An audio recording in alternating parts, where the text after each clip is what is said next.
কোরবানি ঈদ সামনে রেখে হবিগঞ্জের আজমেরীগঞ্জে জমে উঠেছে গবাদি পশুর হাট। সকাল থেকে জেলার বিভিন্ন এলাকা থেকে হাটে গরু তুলছেন খামারিরা।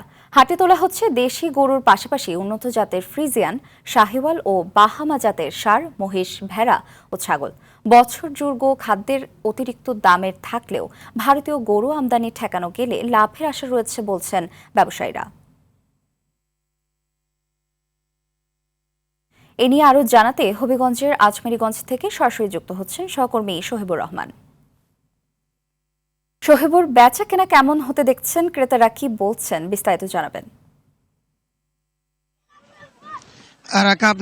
আপনাকে ধন্যবাদ। আপনি জানেন আসন্ন ঈদুল আজহা উপলক্ষে হবিগঞ্জের যে আজমেরীগঞ্জ রয়েছে সেই আজমেরীগঞ্জে প্রতি রবিবার যে গরুর হাটটি বসে, আমি এখন সেই হাটে দাঁড়িয়ে আছি। আপনাকে জানিয়ে রাখি যে কেনাবেচার যে বিষয়টা আমরা ক্রেতা এবং বিক্রেতাদের সাথে ঘুরে ঘুরে দেখে আসলাম যে কেনাবেচার মোটামুটি ভালো কেনাবেচা হয়েছে এবং বিক্রেতারা বলছেন যে তারা তাদের ঘরের যে গরুগুলা রয়েছে তারা বিক্রির জন্য নিয়ে আসছেন এবং তাদের যে কাঙ্ক্ষিত দাম পাওয়ার কথা এখন পর্যন্ত তারা সেটা পাচ্ছেন এবং বিক্রেতারা বলছেন, ক্রেতারা বলছেন যে তারা তাদের যে বাজেটের মধ্যে কেনার কথা রয়েছে সেই বাজেট নিয়ে মোটামুটি তারা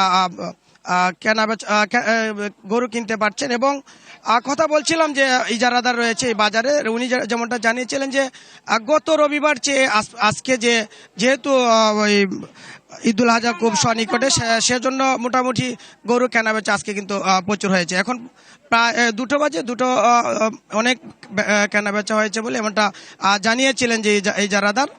আর আপনাকে জানিয়ে রাখি যে আজমেরীগঞ্জ হচ্ছে একটি প্রত্যন্ত অঞ্চলের একটি গরুর বাজার। সেখানে পার্শ্ববর্তী সুনামগঞ্জ, কিশোরগঞ্জ এবং নেত্রকোনার অধিকাংশ এলাকার গরু বিক্রেতারা এই হাটে গরু নিয়ে আসেন এবং এই হাট থেকে কিন্তু মূলত এই হাট থেকে